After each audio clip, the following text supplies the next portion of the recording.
اور اصل میں حضرت حسین کے قاتل وہ کوفی ہیں، وہ بزدل، وہ منافق جنہوں نے بیعت کر کے بیعت توڑی۔ اس کے بعد واقعہ ہرہ بھی ہوا جو واقعہ کربلا سے بھی بعض اعتبارات سے زیادہ بھیانک اور زیادہ گھناؤنا واقعہ ہے۔ بنو امیہ کی تاریخ ہے جس کو لوگ جانتے ہی نہیں۔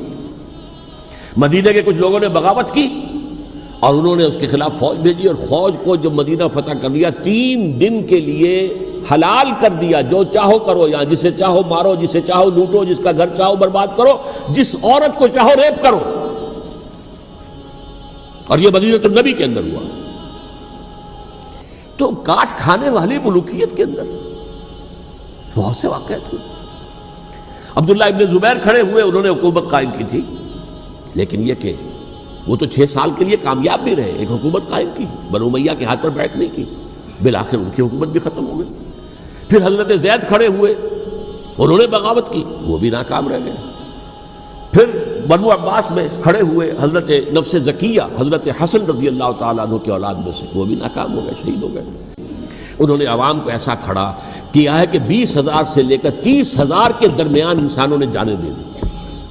عورتوں کے جلوس نکلے، شیرخوار بچہ گود میں ہے عورت کے، اور گولی کھا رہی ہے اور مر رہی ہے، گر رہی ہے۔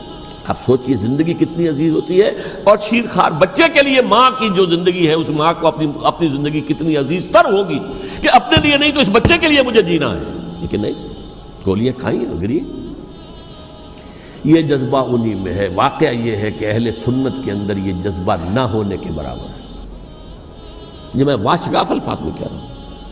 پورے عالم اسلام میں صرف شیعہ ایران ایسا نکلا ہے کہ جس نے بادشاہت کا خاتمہ کیا، باقی سعودی عرب میں بادشاہت بیٹھی ہوئی ہے، ڈٹ کر بیٹھی ہوئی، اربوں ڈالر کا ایک ایک محل بنتا ہے ان بادشاہوں کا، اور سنی سن ہے، سن، کوئی حرکت نہیں۔ فرش التراب يضمني وهو غطاء، کہ وہ ایک شخص کا کارنامہ، وہ یہودی فتنہ گر، وہ روح مصدق کا بروز، ہر تباہ ہونے کو ہے اس کے جنوں سے تار تار۔ اسی طرح وہ عبداللہ ابن سبا یہودی فتنہ گر۔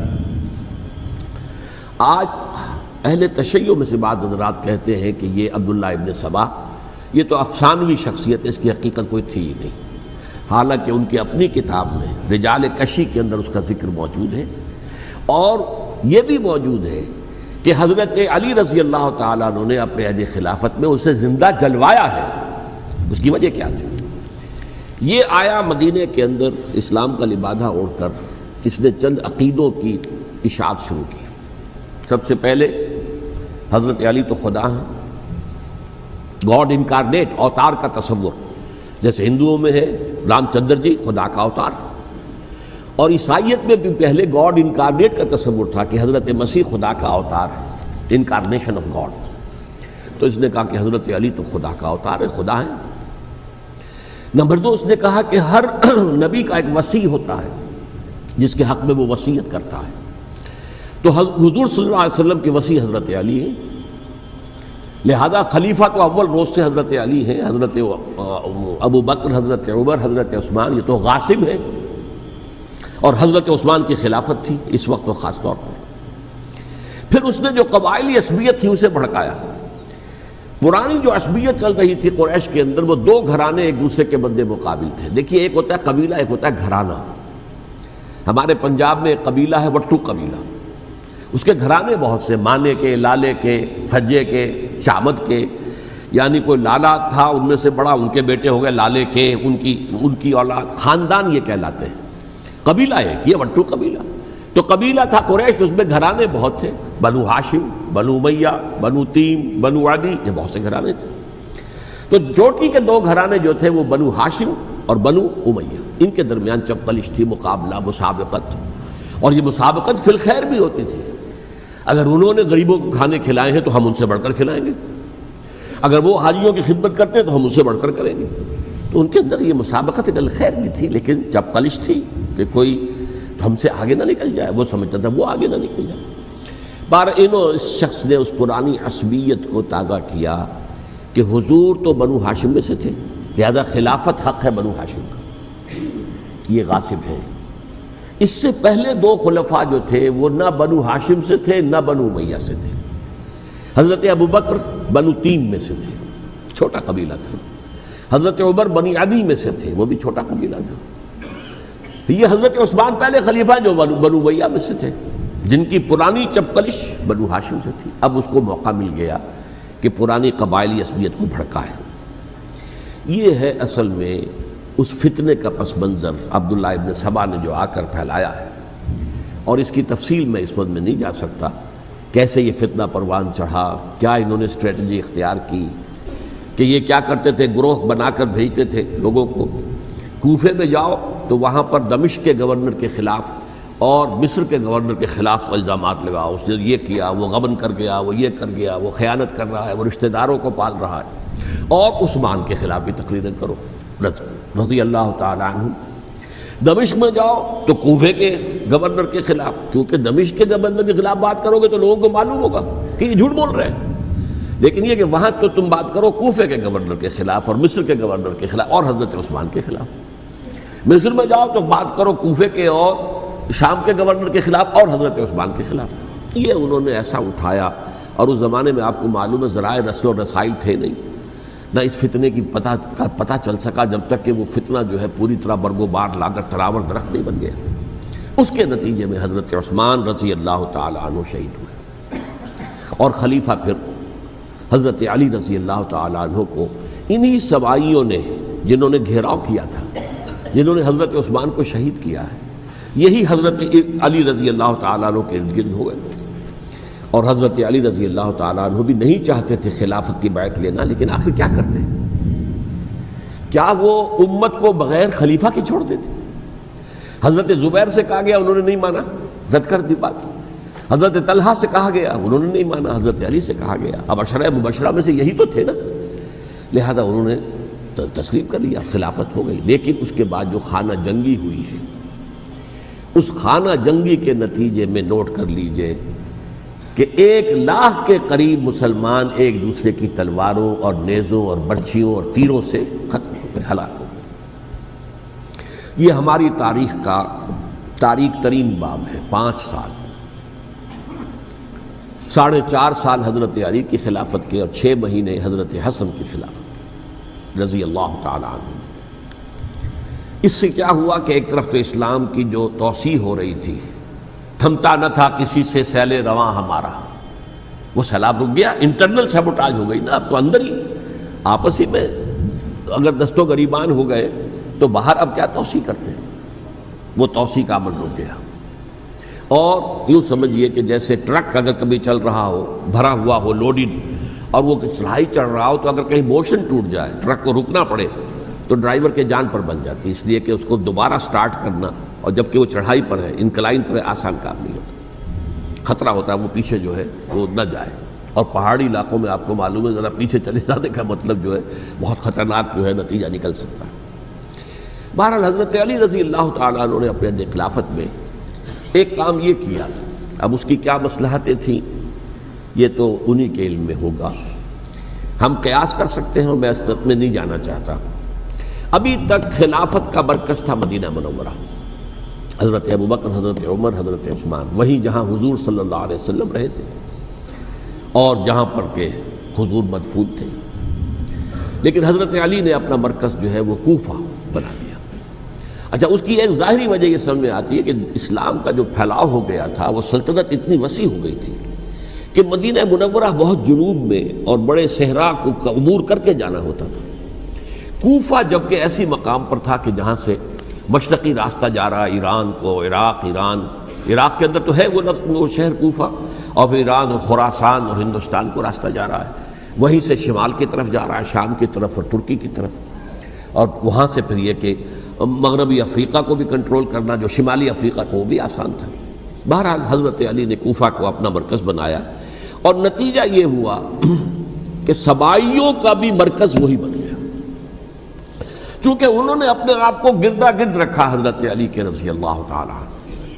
اب ظاہر بات ہے کسی پرٹیکولر پرسن کے خلاف تو کوئی مقدمہ موجود تھا نہیں، بلکہ جب جنگ جمل ہو رہی تھی، ابھی جنگ نہیں ہوئی تھی، حضرت عائشہ، حضرت طلحہ، حضرت زبیر وہ لے کر آئے تھے ایک لشکر اس مطالبے کے لیے کہ حضرت عثمان کے قاتلوں کو سزا دی جائے، قصاص لیا جائے۔ حضرت علی رضی اللہ تعالیٰ عنہ سے گفت و شنید ہو رہی تھی، حضرت علی جو ہے اس پر آمادہ ہو گئے کہ ٹھیک ہے میں جو بھی قاتلین عثمان ہیں ان کو گرفتار کر کے سزا دوں گا۔ عین اسی وقت کوفے کی مسجد کے اندر جو ہے 10,000 کا مجمع کھڑا ہو گیا، ہم سب قاتل عثمان ہیں، لو ہم سے بدلہ کہاں سے لوگے؟ اور انہوں نے کیا کیا، جاتے ہی جنگ چھیڑ دی۔ جب چھڑ جائے تو یا مرو یا مارو، اس کے سلاوہ تو کوئی چارہ کار ہوتا ہی نہیں۔ ایک رات میں 10,000 مسلمان شہید ہوئے، جن میں 2 عشرہ مبشرہ میں سے حضرت زبیر اور حضرت طلحہ رضی اللہ تعالیٰ عنہ۔ تو یہ صورت تھی، سبائیوں نے گھیراؤ کیا حضرت علی کا رضی اللہ تعالیٰ۔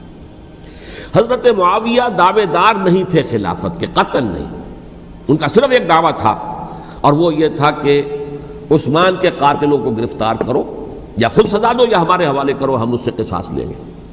اس لیے کہ قبیلہ بنو امیہ کا تھا اور حضرت امیر معاویہ بنو امیہ میں سے، تو ایک خاندانی طور پر جو ہے ہم قصاص لیں گے ان سے جنہوں نے قتل کیا ہے حضرت عثمان کو۔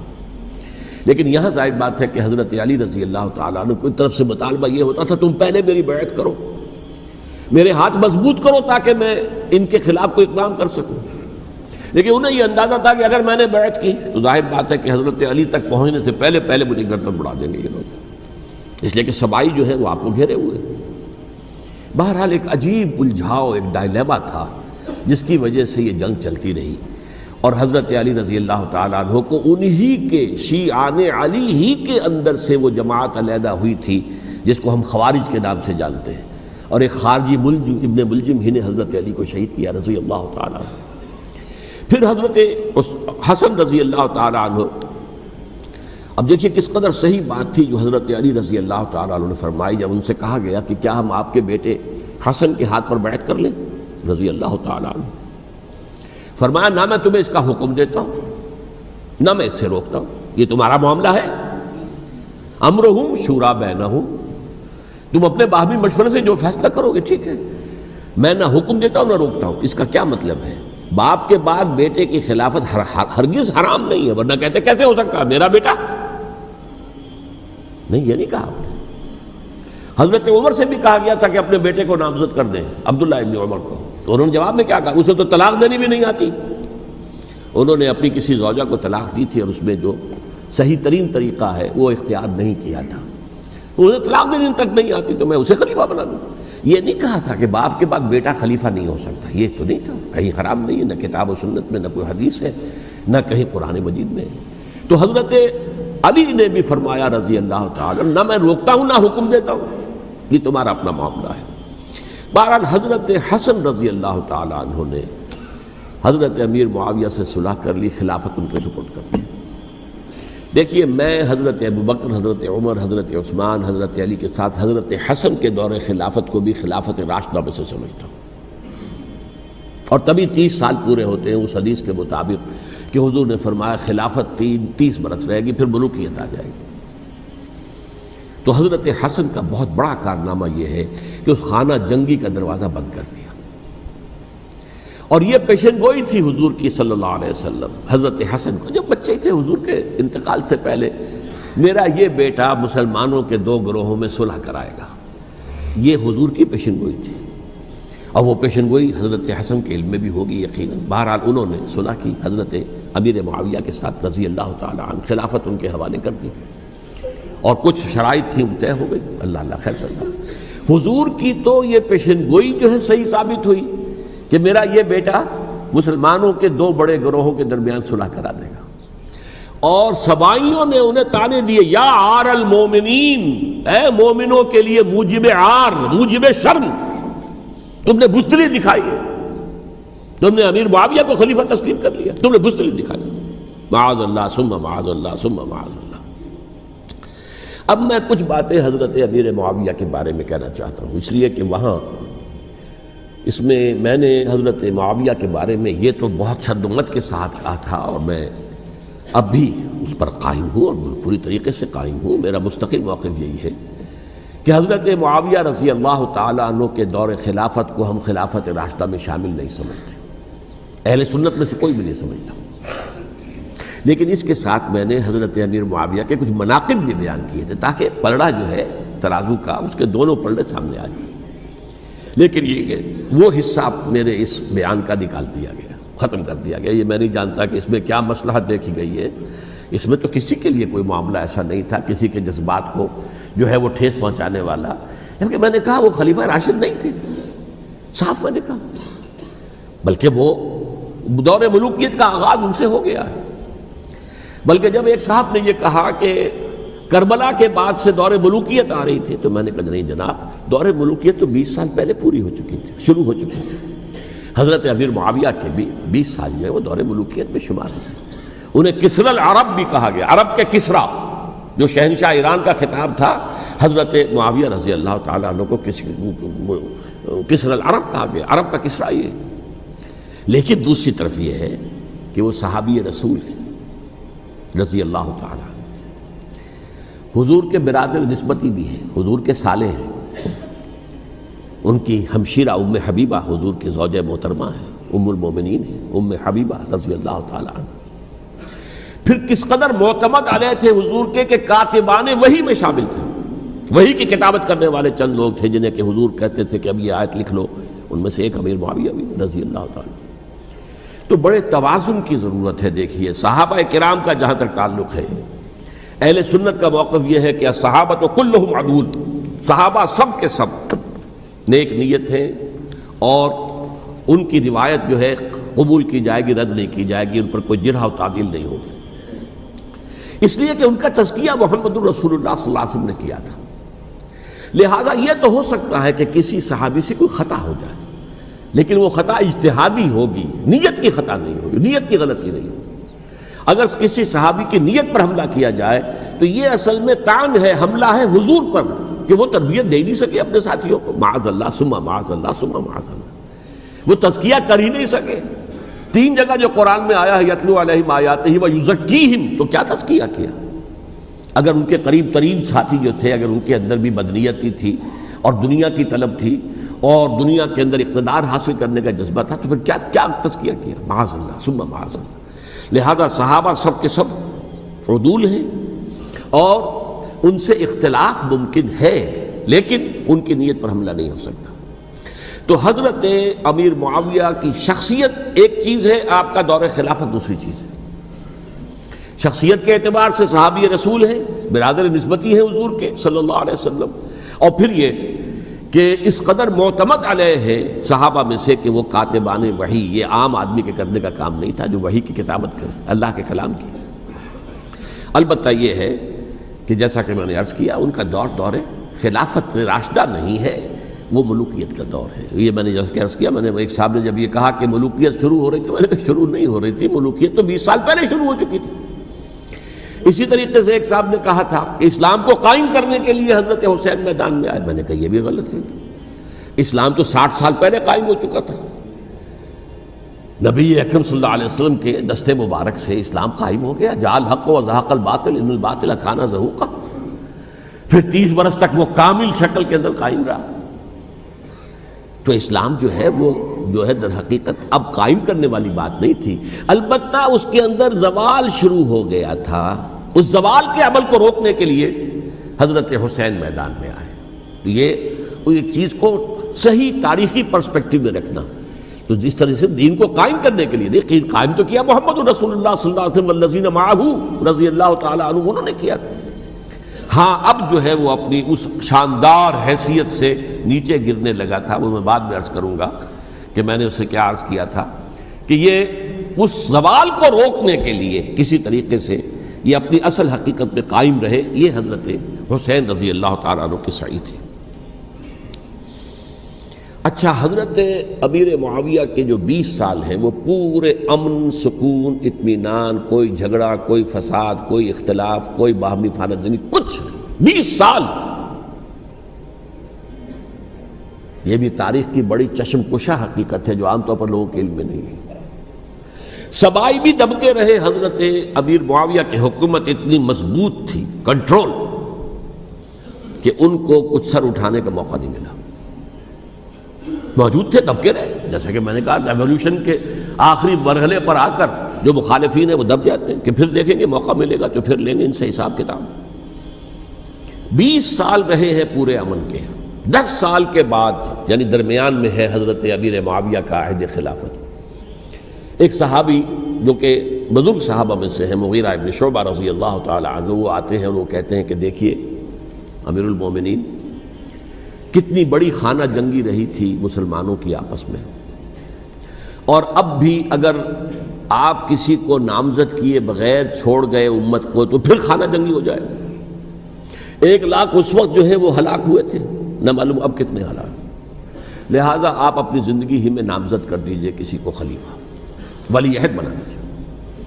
حضرت امیر معاویہ نے ابتداءً جو ہے انکار کیا نہیں، لیکن ان کے دلائل ایسے تھے وزنی، اور میں سمجھتا ہوں کہ وہ بات صحیح تھی جو مغیرہ ابن شعبہ نے کہی، اس لیے کہ اب صحابہ کرام میں سے جو کبار صحابہ تھے وہ تو سب دنیا سے رخصت ہو چکے تھے۔ اب تو یا صغار صحابہ رہ گئے تھے جو حضور کے زمانے میں بچے تھے، حضرت حسن، حضرت حسین، عبداللہ ابن زبیر، یہ بچے ہی تھے نا، یا تو وہ تھے، اور یا بالکل نو مسلم تھے، اور نو مسلموں میں بڑی تعداد وہ تھی جو ایرانیوں کی تھی، شامیوں کی تھی، ادھر کی تھی، تو ان کو تو ظاہر بات ہے کہ تربیت نبوی سے کیا خلافت راشدہ سے بھی اکثر و بیشتر کو کوئی حصہ ملا ہی نہیں۔ تو اس صورت میں اب وہ اعلیٰ ترین معیار پر حکومت کے نظام کو قائم کرنا ممکن نہیں ہے۔ کوئی قبائلی عصبیت جب تک حکومت کی پشت پر نہیں ہوگی، حکومت مستحکم نہیں ہوگی۔ یہ گویا کہ ایک جس کو کہتے ہیں کہ حقیقت بینی، واقعیت پسندی، ایک آئیڈیلزم ہے اور ایک ریئلزم ہے کہ آپ فیکٹس آن دی گراؤنڈ کو غور کریں، سوچیں اس کے اوپر اور پھر کوئی فیصلہ کریں۔ اس اعتبار سے پھر حضرت امیر معاویہ نے بات مان لی اور بیعت لے لی لوگوں سے حضرت یزید کے لیے کہ یہ خلیفہ ہوں گے میرے بعد، اس کو ولی عہدی کہتے ہیں۔ اچھا، اس وقت 5 افراد ایسے تھے کہ جنہوں نے اس سے اختلاف کیا، یہ بات بہت اہم ہے۔ میرا کتابچہ ہے سانحہ کربلا، اس کے کچھ نسخے آج یہاں ہوں گے، آپ لوگ پڑھیے اسے غور سے اور پھیلائیے تاکہ حقیقت سامنے آئے۔ 5 افراد کون تھے جو ہونے چاہیے؟ ابو بکر فوت ہو گئے، ان کے بیٹے عبد الرحمن ابن ابی بکر۔ عمر فوت ہو گئے، ان کے بیٹے عبداللہ ابن عمر۔ عباس فوت ہو گئے، ان کے بیٹے عبداللہ ابن عباس۔ زبیر فوت ہو گئے، ان کے بیٹے عبداللہ ابن زبیر۔ اور حضرت حسن جو ہے ان کا انتقال ہو چکا تھا، حضرت علی کے بیٹے حضرت حسین رضی اللہ تعالی عنہ مجمعین۔ حضرت حسن کے بارے میں ایک فریق کا کہنا یہ ہے کہ انہیں زہر دے کر ہلاک کیا گیا، اہل تشیع کا قول یہ ہے، جبکہ اہل سنت کہتے ہیں کہ نہیں، وہ اپنی جو بھی طبی موت تھی اس سے ان کی وفات۔ لیکن میں اس میں نہیں جانا چاہتا، اس لیے کہ یہ مائکرو ہسٹری جو ہے نا، وہ تو ایک واقعے کے لیے ادھر کی روایات کیا، ادھر کی کیا ہیں، ان کے پاس کیا دلائل، ان کے پاس یہ تو کسی ریسرچ اسکالر کا موضوع ہے، میرا موضوع نہیں ہے۔ لیکن بہرحال یہ 5 حضرات تھے جنہوں نے ولی عہدی کی بیعت نہیں کی، لیکن حضرت معاویہ اتنے حلیم الطبع انسان تھے، انہوں نے جبر نہیں کیا، کوئی تشدد نہیں کیا۔ ٹھیک ہے، ولی عہدی کی بیعت نہیں کر رہے، کوئی بات نہیں، میری بیعت تو کی ہوئی ہے نا، ابھی تو میں زندہ ہوں، بات ختم ہو گئی، میری بیعت کو تو نہیں توڑا انہوں نے، فسخ بیعت نہیں کی۔ اس اعتبار سے انہوں نے نہ کوئی تشدد کیا، نہ جبر کیا، نہ کوئی مواخذہ کیا۔ لیکن جب امیر معاویہ کا انتقال ہو گیا، اب ولی عہدی کی بجائے وہ اب خلافت کی بیعت ہوئی، سب لوگوں نے بیعت کر لی۔ ان 5 میں سے ایک فوت ہو چکے تھے، حضرت عبد الرحمن ابن ابی بکر فوت ہو چکے رضی اللہ تعالی۔ 4 تھے، ان 4 میں ایک اختلاف ہوا۔ 2 کی رائے یہ تھی، عبداللہ ابن عمر، عبداللہ ابن عباس، کہ اگرچہ یہ کام غلط ہوا ہے، اسلام کی روح کے منافی ہوا ہے، یہ بادشاہت کی بنیاد پڑ رہی ہے، لیکن یہ بات ایسی نہیں ہے کہ اس کی بنا پر ہم خانہ جنگی شروع کروا دیں، امت کے اندر خون خرابہ کروائیں، فساد کروائیں۔ لہذا انہوں نے بیعت کر لی۔ اب کوئی اگر یہ کہے معاذ اللہ کہ وہ بک گئے تھے یزید کے ہاتھوں، معاذ اللہ ثم معاذ اللہ، وہی بات آپ اختلاف کر سکتے ہیں کہ انہیں نہیں کرنی چاہیے تھی، یہ کوئی رائے رکھے، مجھے اختلاف نہیں، لیکن ان کی نیت پر حملہ کریں گے تو حملہ محمد رسول اللہ پر ہوگا صلی اللہ علیہ وسلم۔ عبداللہ ابن عمر کون ہیں؟ کتنی حدیثیں ان سے جو ہے وہ منقول ہیں، عبداللہ ابن عباس کون ہیں؟ جنہیں حضور نے جو ہے جن کے لیے دعا کی تھی، اے اللہ فقہہ فی الدین وعلمہ التاویل، اے اللہ اس نوجوان کو دین کا فہم عطا کر اور قرآن کی تعویل اور تفسیر کا علم عطا کر۔ حبر الامہ کہلاتے ہیں۔ وہ کہیں پیسوں اور ٹکوں کے عوض بک جانے والے نہیں تھے، انہوں نے امت کی مصلحت دیکھی، نیت جو ہے اس پر حملہ نہ کیجیے، البتہ اختلاف کا حق آپ کو حاصل ہے۔ دو حضرات جو ہے ڈٹے رہے کہ نہیں، ہمیں کم وٹ میں ریزسٹ کرنا ہے۔ عبداللہ ابن زبیر عمر کے اعتبار سے وہ بڑے ہیں، مسلمانوں میں سب سے پہلے ولادت مدینے میں جا کر جو ہوئی ہے وہ عبداللہ ابن زبیر کی ہوئی ہے۔ ہجرت کر کے جب مہاجرین وہاں پہنچے، کچھ عرصے تک کسی کے ہاں کوئی اولاد نہیں ہوئی، تو لوگوں نے تانے دینے شروع کر دیے کہ معلوم ہوتا ہے کہ یہاں آ کر یہ مکے کے رہنے والے جو ہیں کمزور ہو گئے ہیں، ان کے ہاں اولاد ہی نہیں ہو رہی۔ پھر عبداللہ ابن زبیر کی ولادت ہوئی ہے، یہ حضرت ابو بکر کے نواسے ہیں، حضور کی زوجہ محترمہ حضرت عائشہ کی بہن حضرت دیکھیے ابھی نام نکل گیا ہے جی، حضرت اسماء رضی اللہ تعالی عنہا عنہما، یہ ان کے صاحبزادے ہیں، حضرت زبیر کے بیٹے۔ ان کا فیصلہ ہوا کہ ہمیں ریزسٹ کرنا ہے کم وٹ میں، ایٹ اینی کاسٹ۔ حضرت حسین ابن علی رضی اللہ تعالی عنہما کا بھی فیصلہ ہوا کہ ہمیں ریزسٹ کرنا ہے کم وٹ میں۔ البتہ ان میں بھی ایک اختلاف ہو گیا، یعنی یہ دو تو جڑے رہے، ان دو میں اختلاف ہو گیا۔ عبداللہ ابن زبیر کا کہنا یہ تھا کہ ہمیں حجاز میں رہنا چاہیے، یہ سرزمین ہے جس میں نبوت کی برکات سب سے زیادہ ہیں، یہاں ہم مضبوط قلعے کے اندر ہیں، ہمیں یہاں سے جو ہے ریزسٹ کرنا چاہیے اور ختم کرنا چاہیے اس نظام کے اندر جو خرابی آ گئی ہے اس کو۔ حضرت حسین رضی اللہ تعالیٰ عنہ کے پاس خطوط کا تانتا بنا ہوا تھا، کوفے سے لوگ خط لکھ رہے تھے، آئیے آئیے آئیے، ہم آپ کے ہاتھ پر بیعت کریں گے، ہم آپ کے ہاتھ پر بیعت کریں گے، ہم آپ کے ہاتھ پر بیعت کریں گے۔ یہی وہ کوفہ جو حضرت علی کا دارالخلافہ رہا تھا اور جو پھر سبائیت کا گڑھ بن گیا تھا۔ چنانچہ حضرت حسین نے حضرت مسلم بن عقیل کو بھیجا وہاں پر کہ میرے نمائندے کی حیثیت سے جا کر وہاں پر بیعت لو۔ 10-12 ہزار افراد نے بیعت کر لی، لیکن اس کے بعد یزید کی طرف سے گورنر بنا کے بھیجا گیا ابن زیاد کو۔ ابن زیاد نے آ کر جو تشدد کیا اور سختی کی تو سب کے سب بیعت توڑ کر اور سب منحرف ہو گئے۔ مخلصین تو وہ تھے نہیں، الکوفی لایوفی، کوفی جو ہے وہ تو کوئی وعدہ وفا کرنے والا ہوتا ہی نہیں، بیعت توڑ دی۔ فمن نقص فانما ينقص على نفسه، بیعت کے بعد بیعت توڑ دینا بہت بڑا گناہ ہے، توڑ دی۔ ادھر اطلاع مل گئی حضرت حسین کو، چل چکے تھے، وہ راستے میں تھے کہ وہاں تو مسلم بن عقیل شہید ہو گئے اور سب لوگوں نے بیعت توڑ دی۔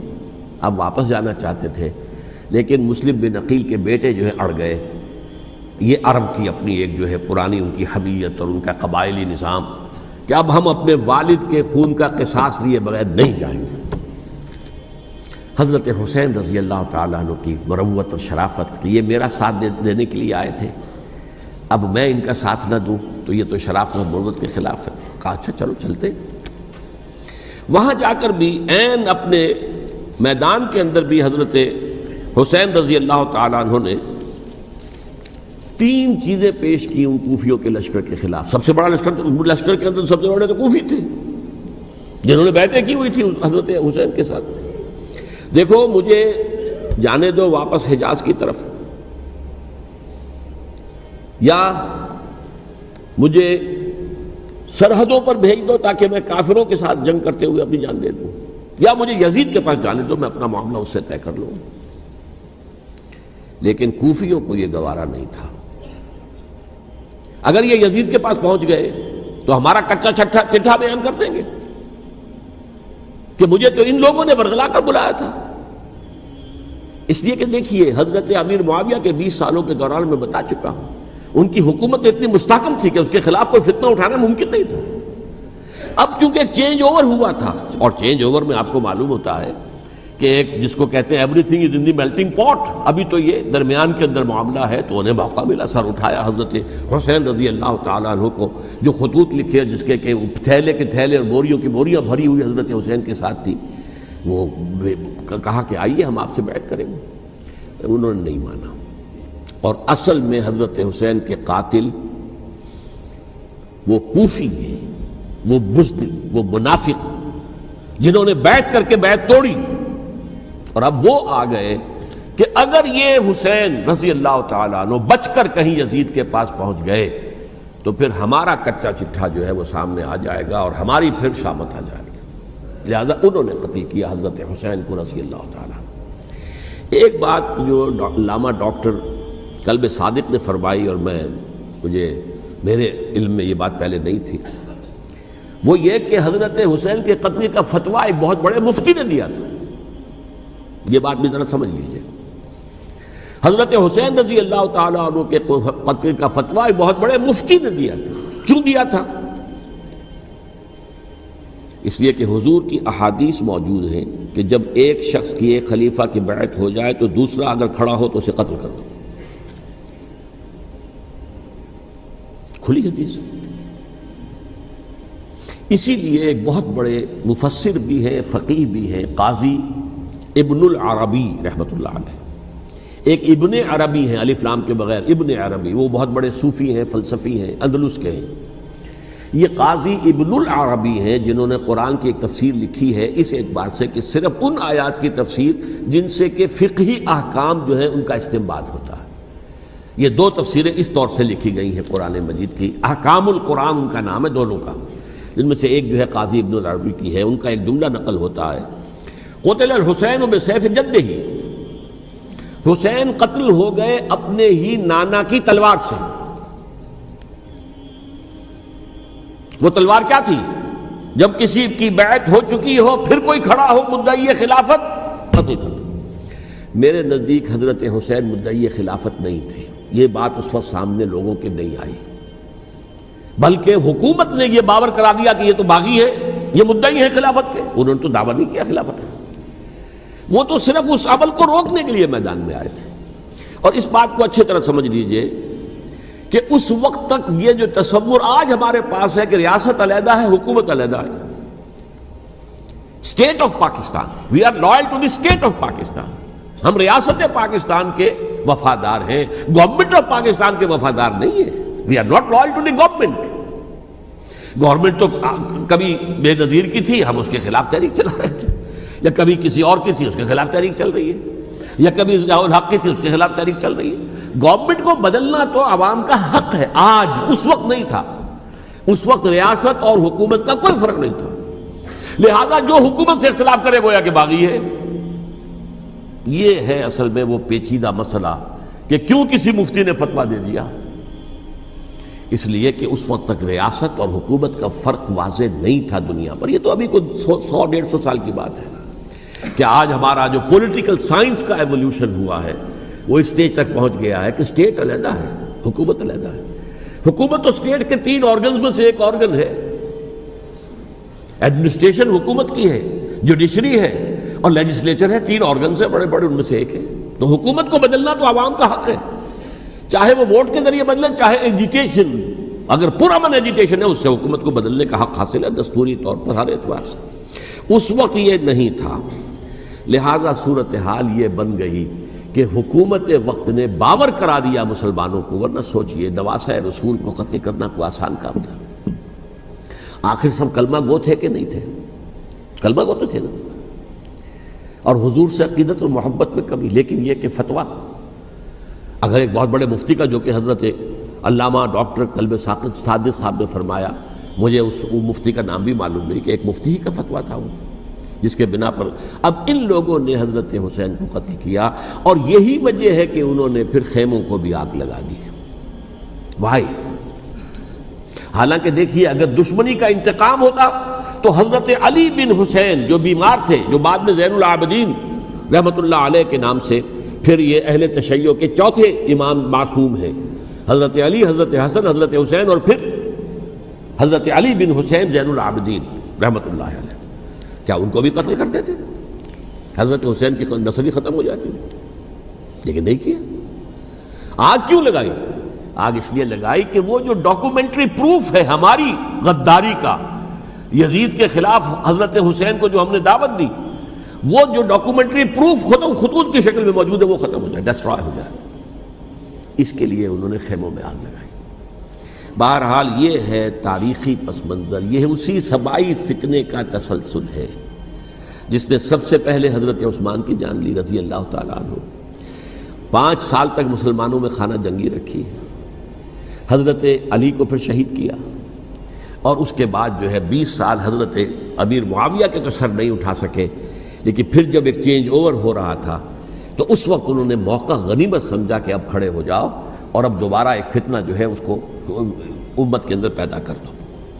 اچھا، اس معاملے میں ایک بات جو میں نے وہاں کہی کہ ہمارے ہاں شاعرانہ جو مبالغہ آمیزی ہے، یہ میری گفتگو کا حصہ انہوں نے حذف کر دیا ہے، اور میں نے ایک سنی شاعر، بہت بڑے عالم، جن کے حوالے سے آج بھی میری تقریر ہوگی خالق جناح ہال میں، مولانا محمد علی جوہر کے ایک شعر کے حوالے سے کہا کہ قتل حسین اصل میں مرگ یزید ہے، اسلام زندہ ہوتا ہے ہر کربلا کے بعد۔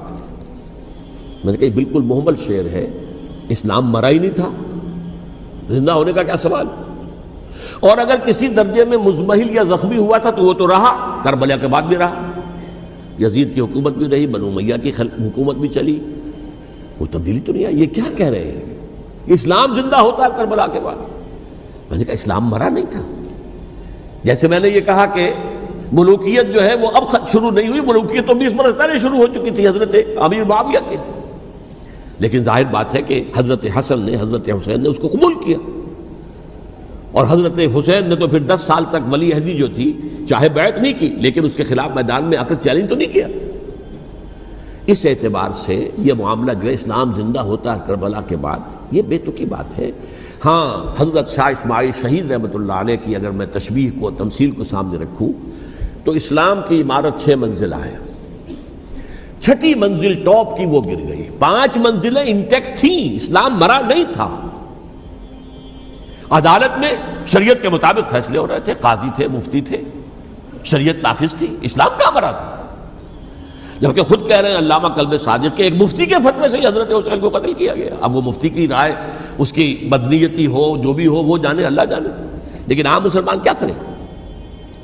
اس پہلو سے اسلام مرا نہیں تھا۔ ہاں، ایک منزل گر گئی تھی، وہ گری رہی، 1000 برس تک گری رہی، یہاں تک کہ آ کر مغربی امپیریلزم نے اس کے گرایا، ملوکیت کا معاملہ ختم کیا، اور وہ جبرین ملوکیت دوسری آ گئی، ورنہ وہی بادشاہی چلی ہے۔ بلکہ دور بنو امیہ میں وہ بادشاہی پوری طرح اس نے بالوں پر نہیں نکالے تھے، اصل بالوں پر تو اس نے نکالے ہیں دور بنو عباس میں آ کر، اور پھر سلاطین جو ہے ترک، جو ترک خلفاء ہے، ان کا بھی بادشاہت تھی، اور کیا تھا، وہ خلافت تو نہیں تھی۔ تو یہ تو اسلام میں جو بھی نقص واقع ہو گیا تھا، کبھی واقع ہو گئی تھی، وہ جو کی تو برقرار رہی، اس کو بھی تسلیم کیا۔ میں اللہ کا شکر ادا کر کے کہتا ہوں کہ دونوں حضرات، دونوں شیعہ دانشور اور بڑی اعلیٰ سطح کے جو شیعہ عالم تھے، انہوں نے اس بات کو تسلیم کیا اور میری اس بات کو چیلنج نہیں کیا۔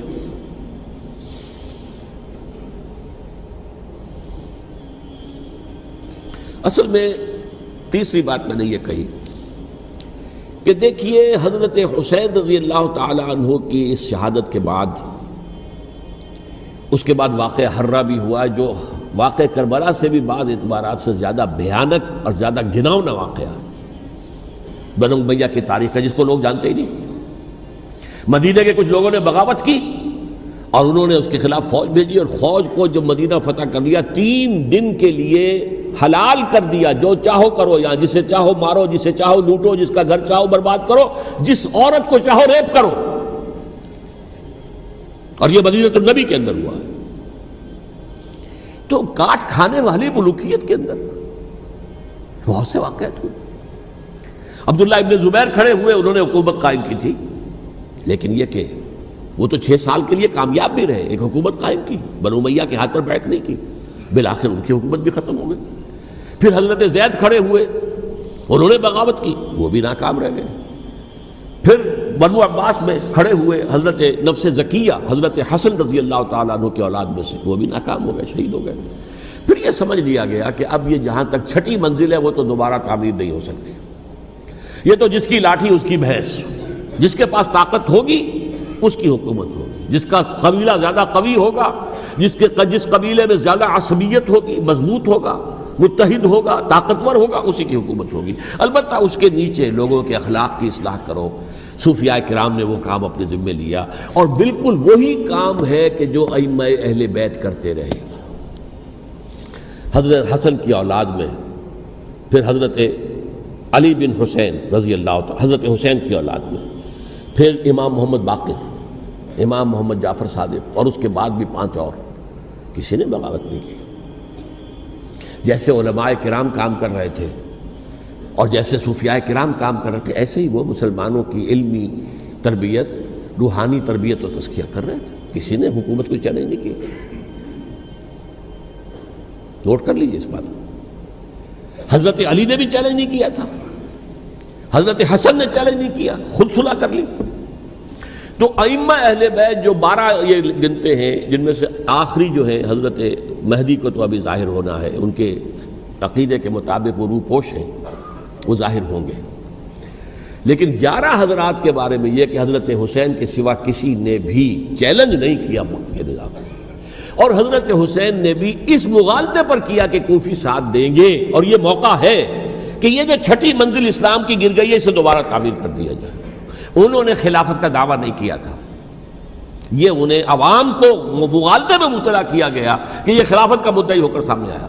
جیسا کہ میں نے آپ سے کہا تھا، امیر معاویہ نے حضرت علی کے عہد خلافت میں کبھی خلافت کا دعویٰ نہیں کیا، مدعی خلافت نہیں تھے وہ تو یہ کہتے تھے کہ قاتلان حسین جو ہے، قاتلان عثمان کو سزا دو، قصاص دو، بس۔ اسی طرح حضرت حسین نے بھی، اب دیکھیے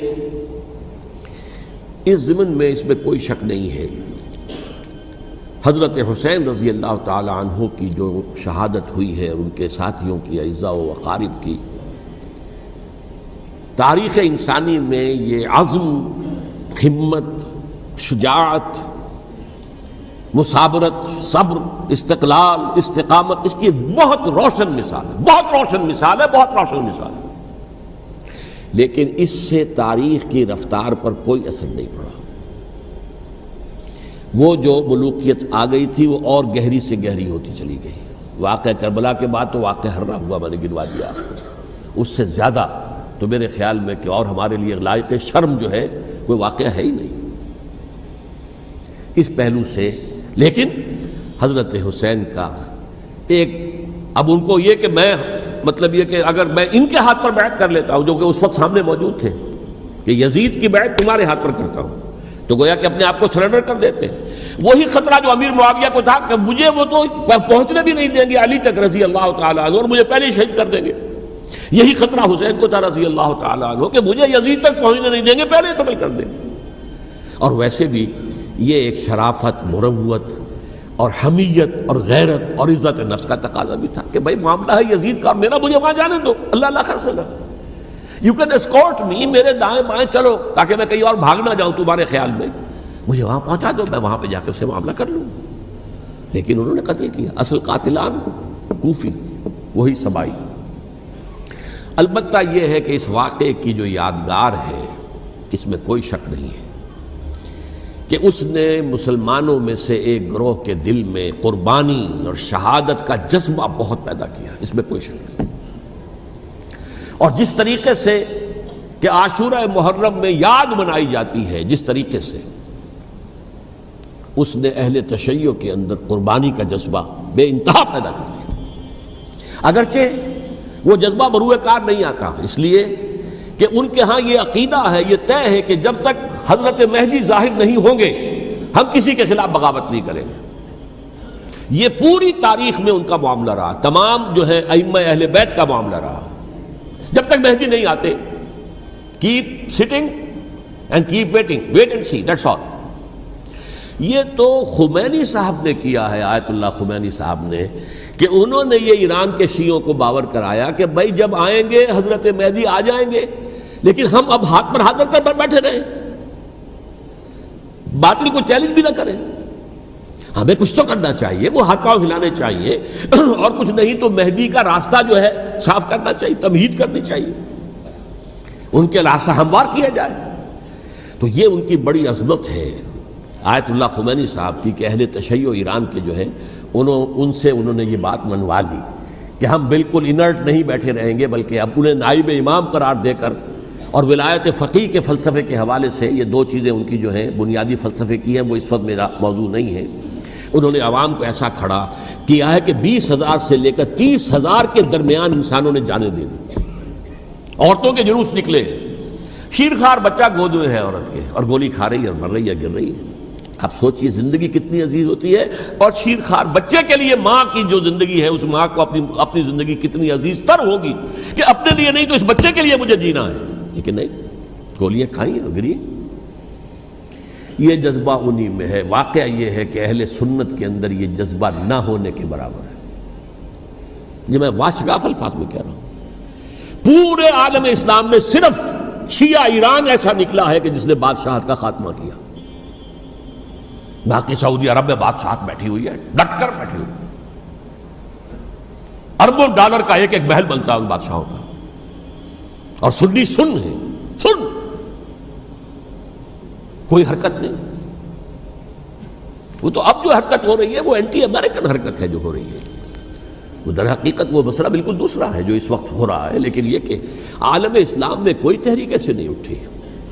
یہ اہل تشیع میں ہے، جو بالکل استثنائی بات ہے کہ انہوں نے جو ہے ایسا بادشاہ جس کو کہا جاتا تھا کہ اس کا جو اسلحہ خانہ ہے وہ ایشیا میں سب سے بڑا اسلحہ خانہ ہے، جو 2500 سالہ پرانی جو ایک عظمت تھی ایران کی، اس کو دوبارہ تازہ اور زندہ کرنا چاہتا تھا۔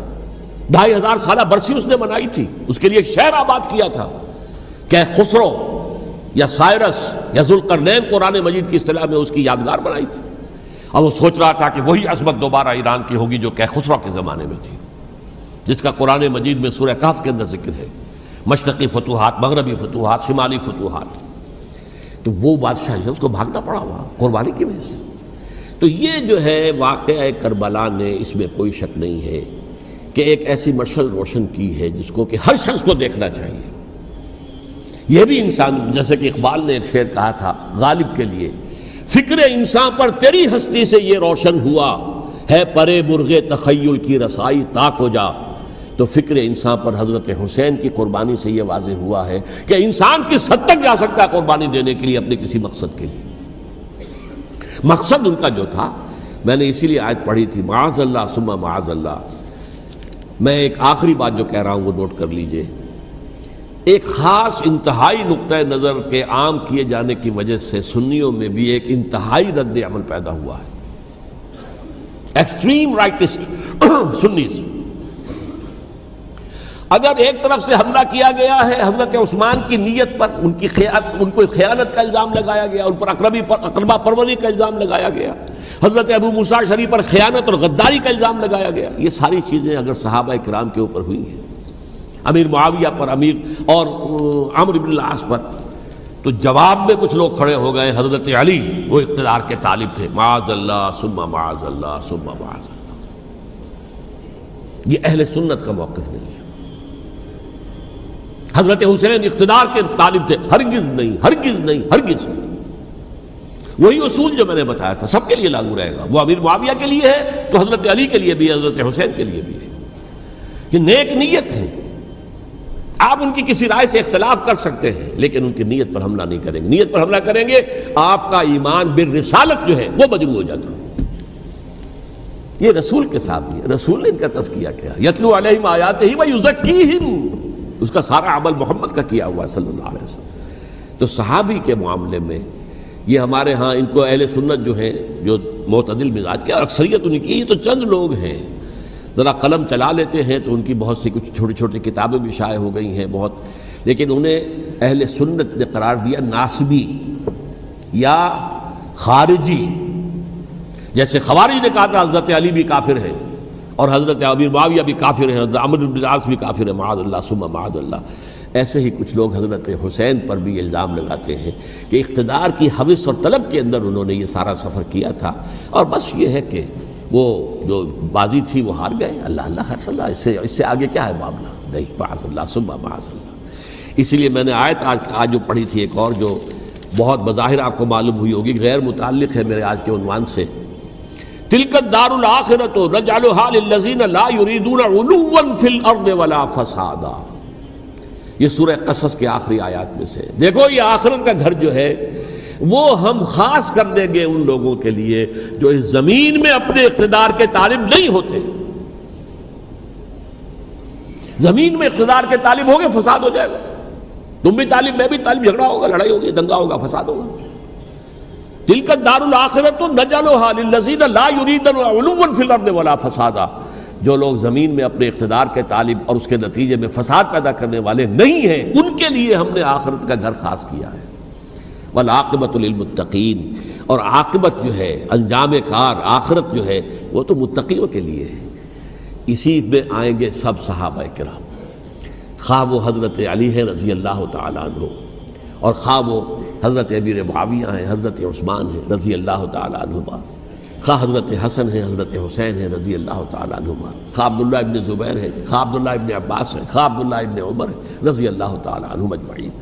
اس اصول کو سامنے رکھ کر اختلاف آپ کر سکتے ہیں کسی سے بھی، لیکن کسی کی نیت پر حملہ کریں گے تو اصل میں آپ کا ایمان بالرسالت مجروح ہو جائے گا. علی کو نبی اکرم صلی اللہ علیہ وسلم نے اپنا نائب بنا کر چھوڑا تھا جب غزوہ تبوک میں جا رہے تھے مدینے میں. حضرت علی نے کہا بھی کہ مجھے آپ عورتوں کے ساتھ بٹھا کے جا رہے ہیں. فرمایا تمہارا مقام میرے ساتھ وہی ہے جو موسیٰ کے ساتھ ہارون کا تھا. ہارون کو چھوڑ کر گئے تھے نا یہودیوں کے پاس جب گئے تھے تورات لینے کے لیے، تو تمہارا وہی مقام ہے میرے ساتھ. تو یہ حضرت علی ہے رضی اللہ، ان کے بارے میں میرا، ان کی کیا عظمت میری نگاہ میں. تو یہ 3 کتابچے ہیں، مجھے نہیں معلوم تیسرا یہاں ہے یا نہیں ہے. بہرحال آپ لوگوں کو ریکمینڈ کر رہا ہوں کہ ان کا مطالعہ کریں. اب یہ کہ آخری بات یہ کہ اصل ہمارے کرنے کا کام کیا ہے. دیکھیے کیوں نہیں کیا کسی نے بھی خروج کا معاملہ، وہ میں واضح کر چکا ہوں. بغاوت نہیں کی، کیوں؟ ایک تو ریاست اور حکومت میں فرق نہیں تھا. ذرا کھڑا ہو اور وہ باغی قرار پائیں گے، واجب القتل ہو جائیں گے، فتوے کی زد میں آ جائیں گے. یہ معاملہ تھا. اور دوسرے یہ کہ عمارت پوری گری نہیں تھی، ایک منزل گری تھی نا. آج ہم کہاں کھڑے ہیں؟ پوری عمارت گری ہوئی ہے. نہ شرعی عدالتیں ہیں، نہ شرعی فیصلے ہیں، نہ احکام الہی نافذ ہیں، نہ حدود اور قصاص کے معاملات، کچھ بھی نہیں. ہمارا فرض کیا ہے؟ حضرت حسین کی مدح کرتے رہیے، تعریف کرتے رہیے، صحابہ کرام کی مدح کرتے رہیے، مدح صحابہ، اس کے لیے مجلسیں قائم ہو رہی. بھائی کر کیا رہے ہو؟ تھے تو آبا وہ تمہارے ہی، مگر تم کیا ہو؟ ہاتھ پر ہاتھ دھرے منتظر فردا ہو. تلک امۃ قد خلت لہا ما کسبت ولکم ما کسبتم. وہ تو ایک امت تھی جو چلی گئی، اللہ کے ہاں پہنچ گئے. جو کچھ انہوں نے کمایا وہ ان کے لیے، تمہارے لیے نہیں ہے. تمہارے لیے وہ ہوگا جو تم کماؤ گے. ہمارے لیے راستہ اب یہی ہے کہ خلافت راشدہ کے مکمل نظام کو اثر نو قائم کرنے کے لیے منہج انقلاب نبوی کو اختیار کریں. میری کتاب اس پر، کیسٹس اس پر، آڈیو کیسٹس، ویڈیو کیسٹ، سی ڈیز، نہ معلوم ڈی وی ڈی، سب کچھ موجود. سیرت النبی پر تو میں عرض کر چکا ہوں. فلسفہ سیرت النبی سمجھنا ہے تو میری کتاب پڑھیے، ورنہ سیرت النبی آپ پڑھ لیں گے، واقعات معلوم ہو جائیں گے، فلسفہ سیرت سامنے نہیں آئے گا. اس کا آپ مطالعہ کریں گے میری کتاب سے. اور دوسرے یہ کہ یہ خلافت قائم کرنے کے لیے جو جد و جہد ہم کر رہے ہیں، تحریک خلافت پاکستان جس کا میں داعی ہوں ادنا سا، وہ تنظیم نہیں ہے، میں اس کا امیر نہیں، وہ ایک تحریک ہے. جیسے تحریک پاکستان کہلاتی تھی جس کی تنظیم تھی مسلم لیگ، پارٹی کا نام مسلم لیگ تھا، لیکن تحریک پاکستان. اس طرح تحریک خلافت پاکستان وہ ہم نے چلائی ہے تنظیم اسلامی کے تحت. یہ خلافت جب پہلی چلی تھی آج سے 84 سال قبل، نومبر 1921 میں خالد دینہ ہال میں وہ مقدمہ چلا تھا، جس کے نتیجے میں بڑے بڑے جو لیڈر تھے ہمارے، مولانا محمد علی جوہر اور مولانا حسین مدنی اور مولانا ابوالکلام آزاد، ان سب کو 2 سال کی قید کی سزا سنائی گئی تھی. بغاوت، مقدمہ بغاوت، یہ خالد دینہ ہال. اسی میں سن 91 یا 92 میں نے 3 دن تقریریں کی تھیں، جن میں آج سے پھر میں 3 تقریریں کرنے والا ہوں. ایک آج شام کو، ایک کل شام کو رات 9 بجے، آج بھی کل بھی، ایک پرسوں اتوار کی صبح کو 10 بجے ہے کیا 11 بجے. تو ان میں آپ حضرات شرکت فرمائیں تاکہ اصل جو ہمارے کرنے کا کام ہے، تاریخ کو بھی سمجھنا چاہیے، تاریخ کے عوامل کیا ہیں، کیا پس پردہ عوامل کار فرما تھے، کیا کسی شے کی اصل حقیقت ہے، وہ سمجھنا چاہیے.